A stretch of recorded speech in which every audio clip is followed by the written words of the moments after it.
Në orët e fundit, po ashtu kemi vërejtur një defilim të zyrtarëve që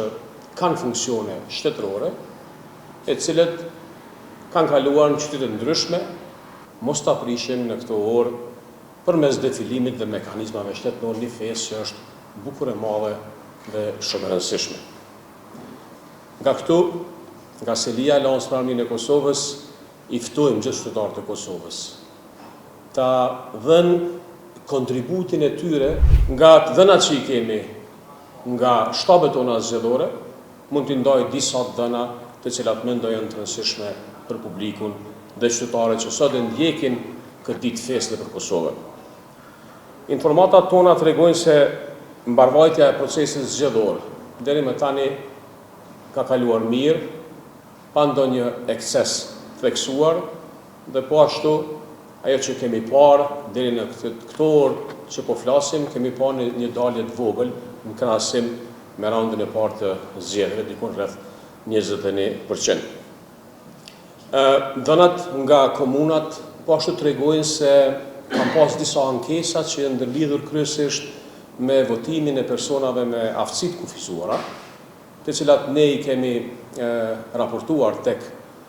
Komisioni Qendror Zgjedhor, respektivisht tek përfaqësuesi zoti Muharrem Nitaj, i cili ka adresuar për shkak se ka pas disa probleme me votimin e asistentë, ndërsa në orët e fundit, po ashtu kemi vërejtur një defilim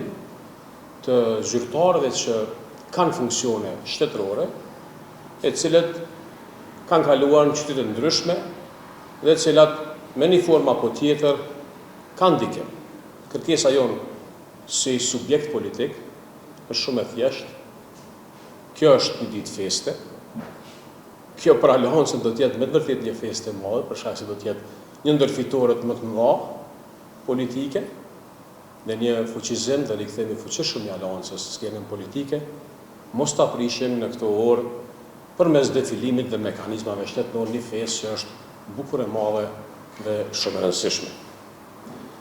Nga këtu, nga selia e Aleancës për Armiqësinë e Kosovës, i ftojmë gjithë qytetarët e Kosovës ta dhënë kontributin e tyre më të madh në demokraci, për shkak se dalja në zgjedhje, marrja pjesë dhe votimi, vota e secilit prej nesh